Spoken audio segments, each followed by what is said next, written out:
Welcome to the Father on Purpose podcast, featuring author and ministry leader Kent Evans and business executive and military veteran Lawson Brown. This is a show for you, Dad. You want to be a godly and intentional father. Unfortunately, you've turned to these two knuckleheads for help. Let us know how that works out for you. Before we begin, remember this: you are not a father on accident. So go be a father on purpose. Please welcome your hosts, Kent and Lawson. Hey, Dad, have you ever heard something like this? You know what? You'll never amount to anything. Can't you just put the toilet seat down for once? When are you going to grow up? Why don't you be more like your brother? Have you ever heard something like that? And I'm kidding a little, but some of this might cut pretty deep. Maybe you go back to your childhood and you remember with just withstanding a ton of criticism. And you're no stranger to criticism. You've heard your fair share.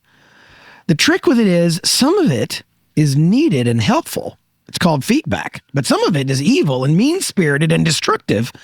So on today's show, we're going to talk about how we can know the difference and what to do with the two different kinds of criticism that will come at us. Lawson, good to see you again, my friend. Can't wait for today's show. Yeah, bro. Thank you. Don't bench yourself, fellas. We've talked about fear. We've talked about shame and what they can do. And in walks criticism. And by the way, the book, Don't Bench Yourself, that these series of shows are based upon, we're kind of in the middle. We're on episode 3 or 4 of a 9-part series where we're going to unpack all of the topics in our newest book, Don't Bench Yourself. It's available on Amazon, and it's also available on our website for super massive discounts in bulk. So if you've got like a small group, a Bible study, a company, you want to do team building or give your customers a gift, bless your elders with an idea about how to get a boost and have some encouragement, come to our website at manhoodjourney.org and you can snag cases of Don't Bench Yourself at steep discounts. We can't wait to shoot them out, and we're excited about what this book's going to do. So let's dive into the third enemy that we see, the thing that causes us to want to bench ourselves. And if you're just dialing in and you don't have time right this second to go back and listen to the earlier episodes, when we say don't bench yourself, what we mean is don't take yourself out of the important games of life just because you've made an error or something's gone wrong. Don't walk off the field of life. You got to stay in the game. As Galatians 6:9 tells us, don't grow weary in doing well. That's what we're talking about. And we talked about how fear can affect that, how shame can affect it. And today we're going to talk about how criticism can affect it. It's interesting, criticism can matter in our lives. A critic in our life can have an effect. And then there's also times where the criticism is just completely and totally unfounded and outright silly. And that should not at all affect us. In fact, my niece, Ellie, when she was, around 3 or so years old, riding in the van with her mom and dad and her older sister. And Ellie was so frustrated with not being allowed to do something. I forget all the exact details, but she was really angry at her mom. And the way that she got back at her mom, she just was like so riled up. She goes, you cat, and just screamed, you cat. So random. At her mom. And they completely broke down, cracking up, laughing. The whole car started laughing, it was like contagious. Because that criticism, that name calling was so off base and silly that it had zero effect. In fact, it had the opposite effect. But I say that because, though, on the other end, though, there are times where it can just really wear you down. It can be here's what I'm thinking, it can be like a pick, just nonstop picking. That's right. Or it could be something that you're hiding, you're harboring, you haven't done right, and you think you've gotten it hidden, and somebody comes along and just nails it, and it hits you right square in the heart and sets you back. And so, there are some sins that are brought up repeatedly, and they're in the past. They should be forgotten and forgiven. But then there's some things that we continue this, I don't know, man, it's like a sort of a vicious cycle that can create a loop, and compounds our internal critic, because we know we've been struggling with the same thing over and over. We haven't asked God for help, and we just continue to frustrate ourselves and tear our own self apart from the inside by being a critic. I remember meeting a guy named David from Peru. He happened to be coming to the U.S. for a bit, and we met in Cleveland. And I remember sitting with David at dinner, and we had just gotten results back from a lot of these surveys we were doing with dads. And I said to David, David, we ask dads all the time, what's your single greatest challenge as a father? And we've asked that question thousands of times. We got thousands of answers in a database. And if I were to assign one word to all of their answers and just kind of combine all of them in a stew and come up with one word, it would be the word failure. And it's not because the dads are necessarily failing, but it's because they feel like they are failing. And I said to David, why do you think that is? Because you have to compare yourself to something to know that you're failing, right? So if I were the only guy in the whole world anyone ever saw play the game of basketball, they might think, oh, he's pretty good at that sport. Looks like he knows what he's doing, right? Right. And I would make a few baskets here and there because I'm the only guy on the court. I'm the only guy they've ever seen play. But then once they see LeBron James play or Steph Curry play, they go, oh my goodness, Evans is terrible. Oh, that's how you play until basketball. You have a point of comparison, you really can't, define failure. It's like Paul said, before the law came, I was good. But then the law came, and then I realized, oh, shoot, I'm not good anymore. And so David said something so profound, Lawson. He said, well, here's what I think most dads are comparing themselves to. And I said, what's that? And he said, the ideal version of themselves. Oh, we had such a great conversation at dinner that night because I was like, really? He goes, yeah, because we know we can do better than that. Or there was a time when we did better than that. Or we know where the bar is and we feel like we keep falling short of our own bar. So sometimes our own worst critic can be right in between our own two ears. Mm-hmm. Wow, I like that analogy of the basketball player. And I think we have, our environment today, our culture today is just ripe with opportunity to compare ourselves. It's coming at us constantly. And I'm as guilty as anybody. You look at that and go, what are they doing? What do they have that I don't? What are they doing that I'm not doing? How are they so much better at that than I am? And if you're not careful, man, that can begin to fester and turn into a dad that is overly critiquing their kids on nonsensical stuff that doesn't really matter. Yeah, and the challenge for us that we're going to talk about on today's show is criticism can sometimes come in two flavors. And one flavor is criticism that should be ignored and should be looked past. Maybe you draw a little value out of it, but you can't dwell on it. You can't spend a lot of time there because it's just going to pick you apart and it's going to get you off track. And we're going to talk about that in a minute because that's what I want to spend most of our time on. But before we get there, I don't want to have guys roll over criticism like a speed bump and not realize, however, there's another flavor of criticism that, frankly, if you pay attention to it, can help you. One of the verses I love in this regard is Proverbs 27:6. And it says, faithful are the wounds of a friend. And then it says, but profuse are the kisses of an enemy. And the King James puts it this way, the kisses of an enemy are deceitful. So I know what many of our listeners might be thinking about would be Judas in the Garden of Gethsemane kisses Jesus, but he kisses him for the purpose of identifying who it is that he brought them there to arrest. And so that kiss was not a, hey, brother, how you doing kind of kiss.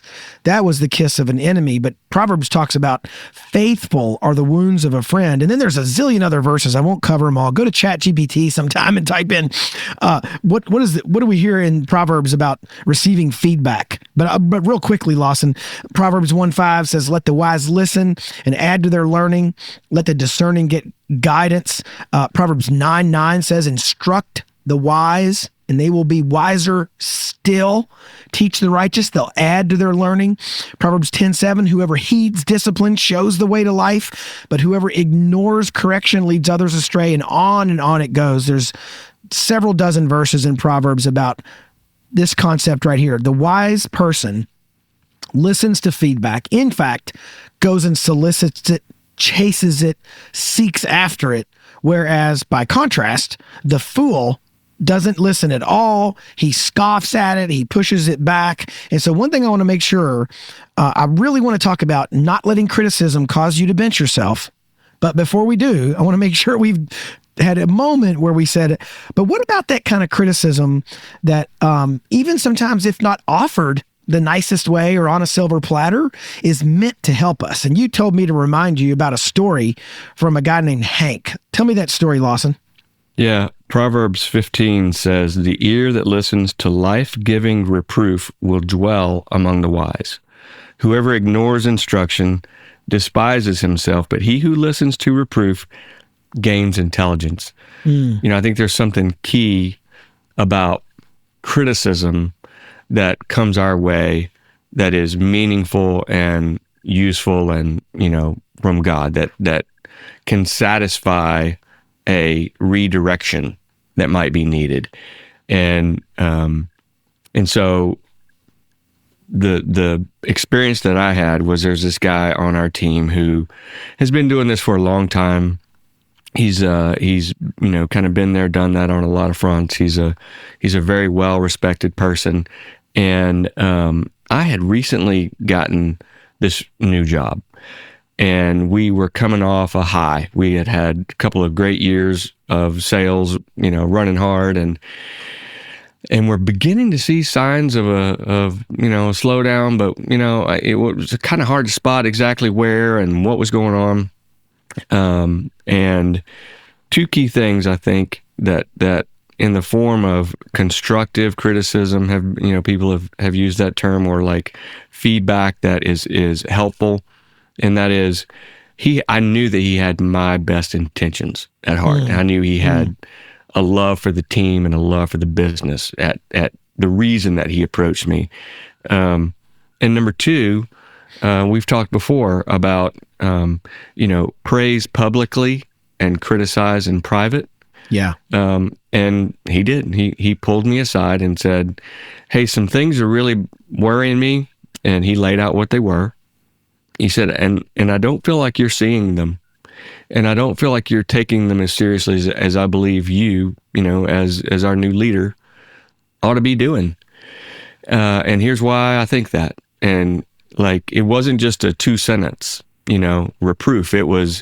He went into some detail, and it was not easy. And I don't like your shoes, and that tie does not go with that outfit. It was real. And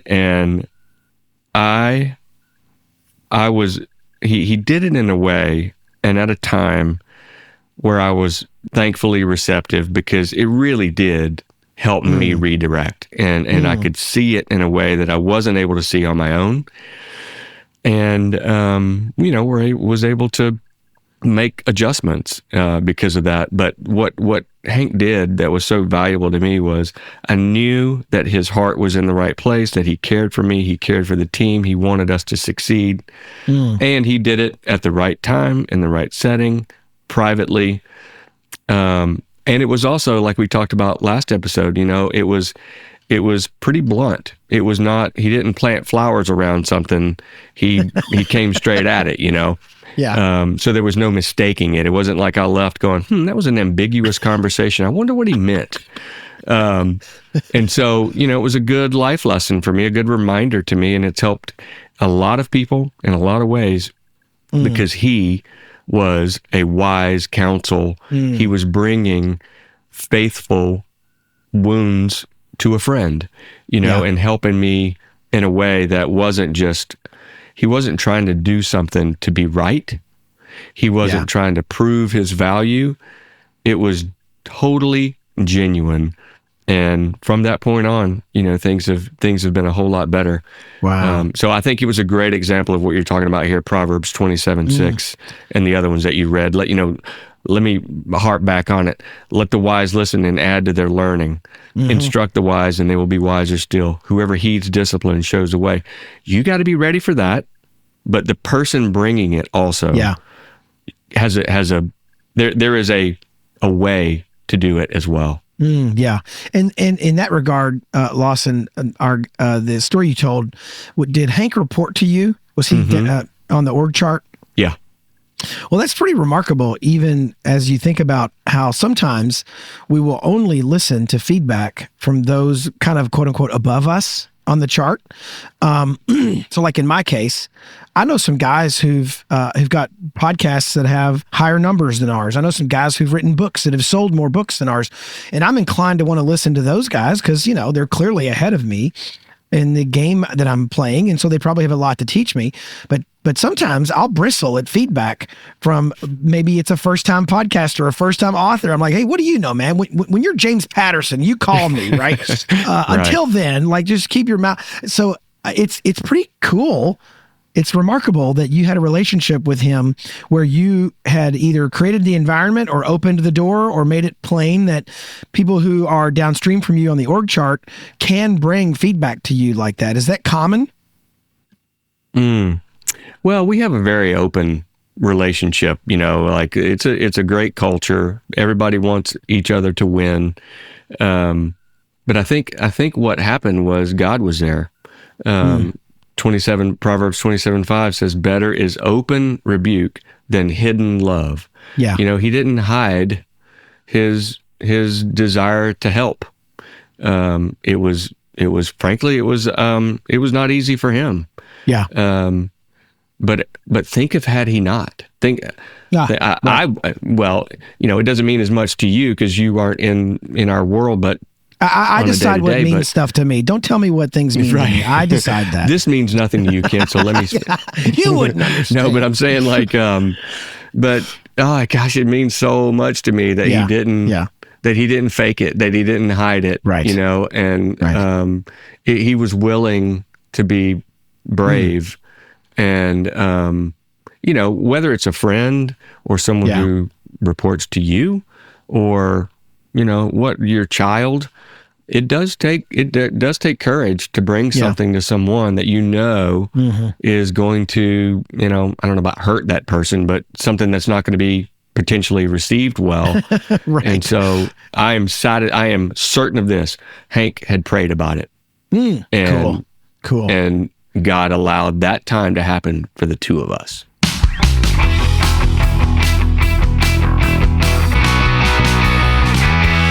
What's going on, dads? Check this out. Hey, in the world of fatherhood, balancing style and functionality is key, right? Range Leather gets it.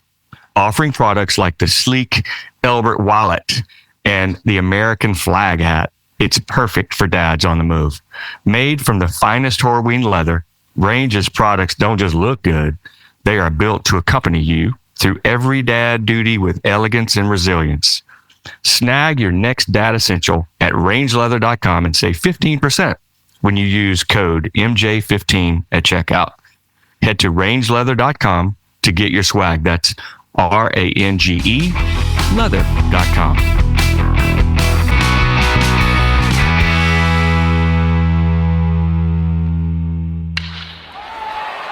Hey, Dad, do you ever feel tempted to pull yourself out of the game of life and just warm the bench?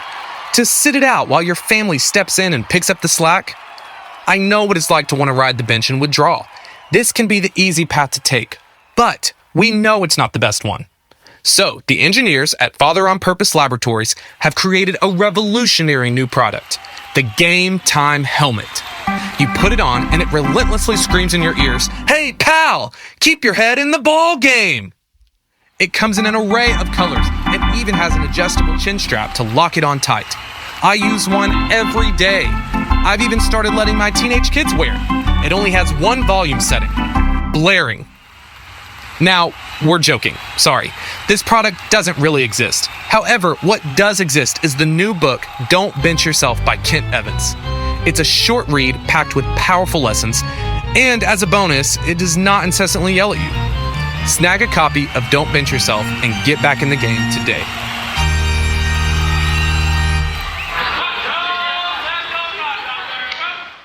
I had a boss one time, 2 clicks above me on an org chart, and I noticed something he would do in a meeting, which was brilliant, by the way. This is like, for those of you in the corporate world, well, and in lots of worlds, this would work really well. He would want to bring something up in a meeting, and the way he would start it is he would say, hey, I need to ask a question, and I don't mean it as provocative as it's going to sound. And there was something about that turn of phrase. I like that. Just let him say whatever he wanted next. It was like with all due respect, then you think you can just say whatever you want. It allowed him room mentally to ask the next question. And sometimes they were pretty pointed questions. Why are sales down? Can you help me understand why sales are down? And I don't mean it as provocatively as it sounds. But what I want to pivot to, Lawson, is, so we've talked a little bit today about the kind of criticism you should listen to. And we could go on and on about that. I wrote a whole book called Wise Guys. Go get that book about how to listen to mentors and receive feedback. It's very, very important. But I want to pivot and I want to talk about the kind of criticism, though, that is withering, exhausting, often mean-spirited, often focused on the past, sometimes not even totally true, and says more about the critic than the one being criticized. And so I want to talk about that because a lot of dads, a lot of men are withstanding criticism from a number of different sources. So for example, if you're trying to be a godly father and teach your kids that, Jesus is the only way, there are just 2 genders, there are things that we might believe in way God's ordained the world, or you should get married once and stay married till you die, like that kind of thinking, culture is going to criticize you for that. And it will never stop. If you're looking for the day when culture quits criticizing Christianity from the concepts that we believe are true and right and eternal, well, get over yourself. There's not going to be a day when we don't have some criticism coming at the belief system that is what God has told us is true from the dawn of time. And so men and dads and families are going to receive a lot of criticism from culture. Some men, some dads are going to receive a lot of criticism from their wives. There's some verses in Proverbs about like a wife who criticizes all the time is like a rain that just keeps hitting the roof of your house. There's like dripping rain, constant drain, and it can just be withering to be the guy who's in that relationship where criticism from his own spouse is ever present. Or he might be getting a lot of criticism from his children. Oh, Dad, you're so old-fashioned. Your rules are outdated. How come you never listen? Why can't I have an iPhone? That boy's not too bad. That girl doesn't dress too immodestly. Whatever, right? We're leaning into our kids, and we get a lot of criticism from them about the rules or the habits or the punishment or the what's the time when you come home? I can't think of the word for the curfew. So all of those things can be coming at us, our spouse, our kids, culture, at work, right? We can get a lot of criticism at work. Things aren't going right. Numbers are down. People are leaving through the back door. Or if you're a pastor, you're going to get criticism about the Sunday sermon. And you said too much about, COVID or masks, or you didn't say enough about COVID or masks, whatever. You can almost never make everybody happy. And I think, especially in the last 10 years or so, the rise of social media, criticism, I would love to see a study that just says how much of social media content, how many comments is criticism. Yeah, right. It's got to be a giant percentage, right? Yeah. And I love that there's an author who I've read a couple of his books, and I think he's hilarious and a really good author, a guy named John Acuff. I've never met John personally, but I heard him one time on a podcast say one of the lenses that he uses to discern between criticism he ought to listen to and criticism he should probably just ignore is, what did it cost the person to give it? Ooh. Oh, that's a good lens. It's a very good lens. Because for someone to be on their Twitter or on the X or the Facebook, right, or the Instagram and hit a button that gives a thumb down or just say, yeah, whatever, you think that because you're a Democrat or Republican, for someone just to quickly comment on social media, it cost them nothing. It cost them 15 seconds while they're waiting in line for their latte. But for a person like Hank to pull you aside, shut the door, bring you facts, pray about it, think about it. Man, Hank's got some time invested in that criticism. And so when my wife brings me criticism, man, it's cost her a 29-year marriage. She's been around long enough where, man, I'm going to listen when she brings me criticism. But for some dude who just wants to email me and say, hey, man, you said that thing on your podcast and he wants to take 12 seconds and think he's going to change my life, that's probably not going to happen. And so I love the filter of how much does it cost him. But what do we do, Lawson, with some of this criticism that is not like Hank's? It's not well-founded. It's not kind-hearted. It's not intended for our benefit. It's just withering rain over and over and over again. What do we do with some of that? That's tough, man. Yeah, it's what you wrote in Don't Bench Yourself is, with God's help, you can ignore the unwarranted negativity and rest in his love for us. And I wrote in the margin, how do you tell? It made me think about food critics. I've always thought food critics and movie critics are just silly. Especially a food critic that is taking apart a Michelin 5-star restaurant, come on, you found something wrong with that.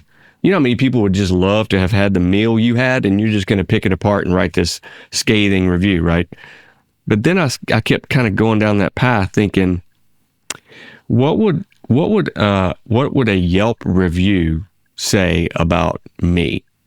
What would if there were such a thing as ongoing ratings of how I parent throughout my life? Kind of how would that? What would I do to filter out the ones the reviews that hit the mark, and what would I do to sort away the ones that were unwarranted? And I think it comes down to what you said. Partly is, did it cost the person anything? And again, I'll go right back to, is it coming to us with the intention of having the right heart for improvement? Or, I'm not saying that very well, but it's like the first filter ought to be, is this being brought to me? How is this being brought to me?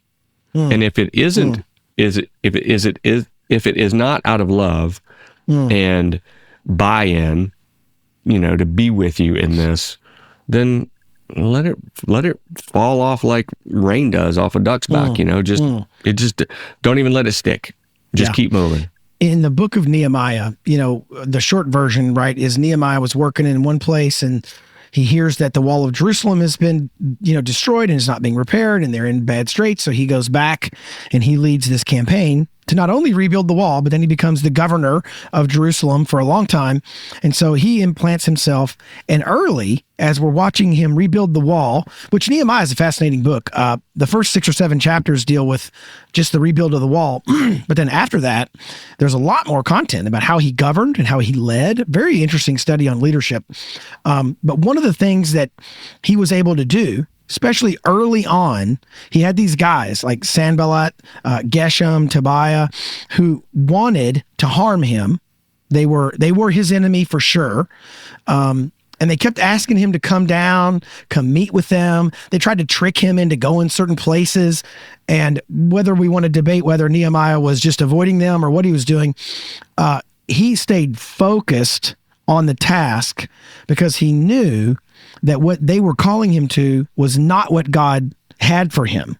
I think of the verse, John 6:38, that is in our show notes today, but I've had just that phrase, just John 6:38, written at the top of my to-do list for about a year.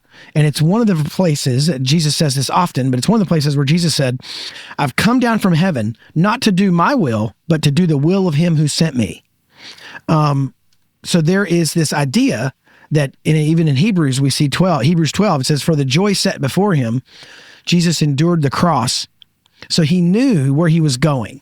He knew. Ephesians 2:10, right? Good works God prepared in advance for us to do, that you might walk in them, For me, one of the things that I've got to discern about the criticism around me is, will this criticism help me do the thing that I think God has called me to do?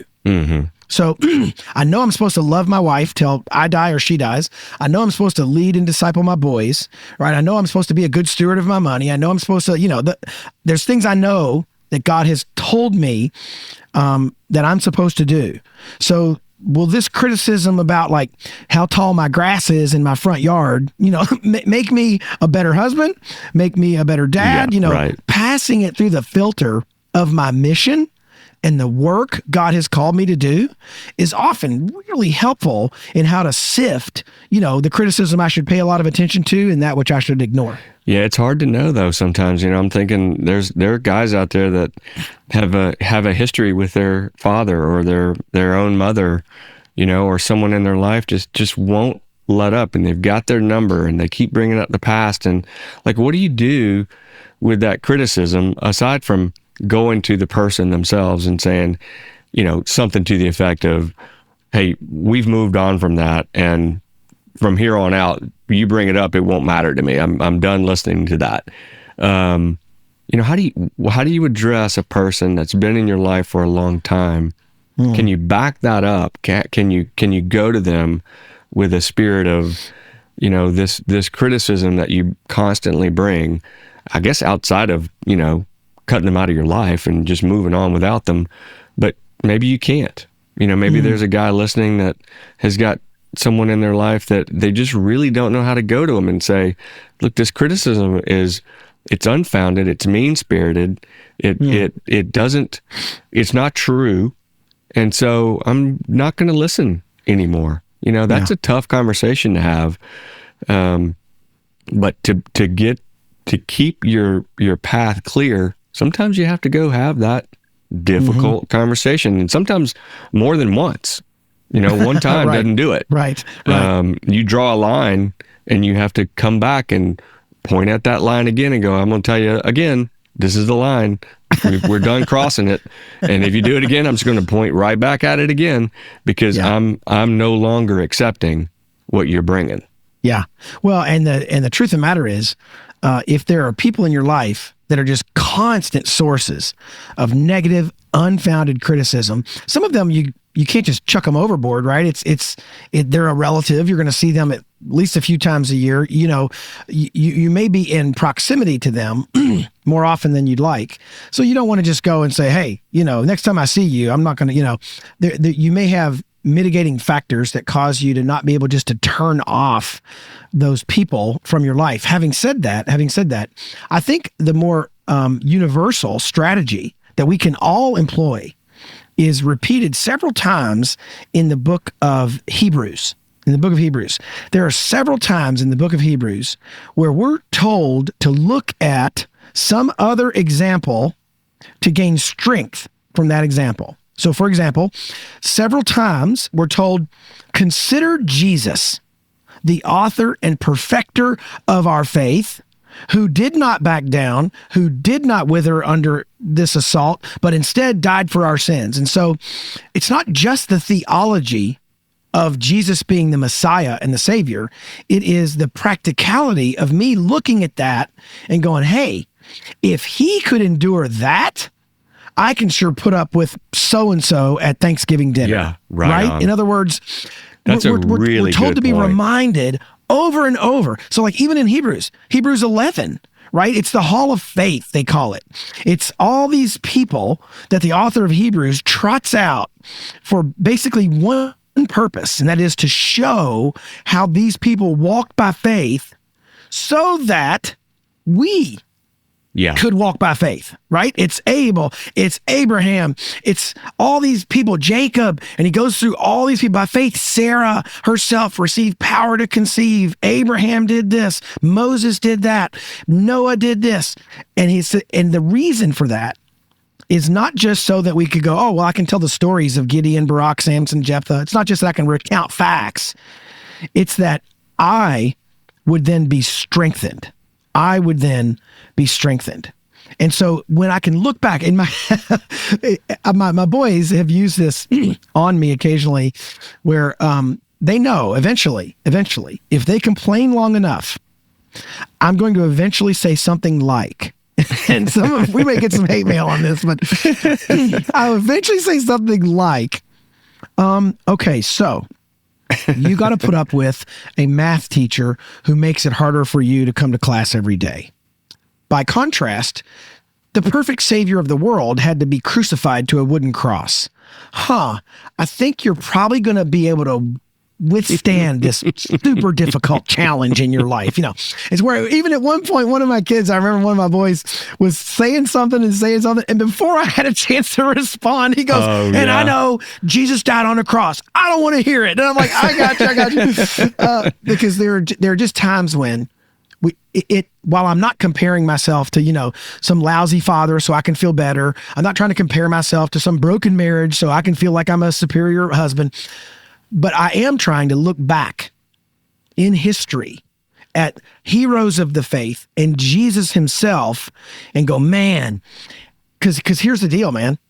I have, I don't have time to unpack this all today on today's show, but there's a part of the New Testament, I have to go look it up, somebody can correct me, but that says basically we're going to share in the sufferings of Christ. Right. I don't remember exactly where that is, but it talks about sharing in the sufferings of Christ. And I remember one time, Lawson, sitting down and God telling me, almost audibly, not quite, hey, you're probably not going to be crucified. Yeah, I'm Kent Evans. I'm living in America. It's 2024. I'm probably not going to die of crucifixion. Therefore, however, how can I share in the sufferings of Christ? And somewhere on my shelf, I have a journal with all these notes in it. And there's one whole page where I wrote down, how all did Jesus suffer? And of course, an untimely and not okay death on a cross, like no question. However, how else did he suffer? Well, he was abandoned. He was left alone. He was misunderstood. He was criticized. He was rejected. He was despised. He was hated. He was ridiculed. He was mocked. So as you go down that list, you go, wait a minute. I've never been mocked or had people throw things at me, but I have been talked about behind my back. And one of them was one of the ones that leapt off the page at me was Jesus was misunderstood. He was misunderstood by the vast majority of the people around him. Now, some accepted that he was the Messiah. They understood what he was doing as the Messiah. But many, even those who accepted him as the Messiah, didn't quite understand his methods. Why didn't he push back against Rome? Why didn't he assemble an army? Why didn't he just smite all of those Pharisees and Sadducees and have them disappear in a vapor? Even some of his own followers didn't really understand his methods and his purpose. He would say things like, hey, this is a teaching, and let those who can hear, let them hear. And even he knew, man, what I'm saying, most of the people around me don't even understand what I'm saying. And so, Dad, you may be listening to today's show and you feel misunderstood. You feel ridiculed. You're sharing in the sufferings of Christ. So when those are when criticism comes your way, hey, happy day. Welcome to the club. You now are part of the criticism club. Join it, love it, live it, separate the good criticism from the bad and ignore the bad and move on. It's been a blast talking to you about this today. We're about halfway through our series. Good word, dude. You really closed this one up. Fantastic. Hey, I love it. That was thanks. Preaching. Thanks for giving me some room to run. I got all up on my soapbox. I love it. It was great. Speaking of soapboxes, one thing I do want to mention before we close today's show is we hear regularly from dads who are wrestling with some challenge or they're trying to accomplish something, and they tell us either through text or email or on our website.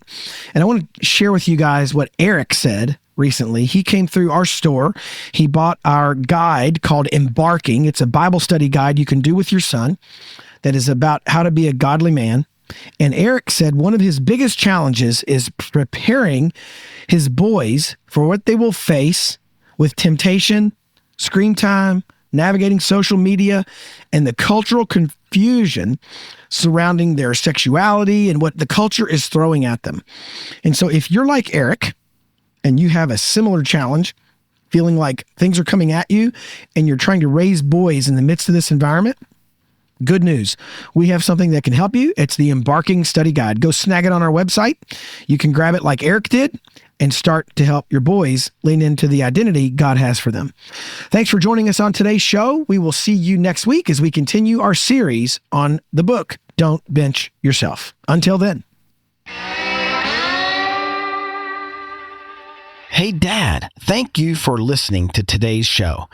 If you found this episode helpful, remember, you can get all the content and show notes at manhoodjourney.org/podcast. And if you really liked it, please consider doing 3 things. Number 1, share this podcast with someone. You can hit the share button in your app, wherever you listen to podcasts, or just call the person up and tell them to listen in. We're sorry, your call cannot be completed as dialed. Number 2, subscribe to this podcast so you get episodes automatically. That helps us as well to help dads find the show. You can do that through your favorite listening app, whatever that is. And finally, review this podcast. Leave us a review, good or bad, wherever you listen. Those reviews also help other dads find the show. You can always learn more about what we're up to at manhoodjourney.org or fatheronpurpose.org. We will see you next week.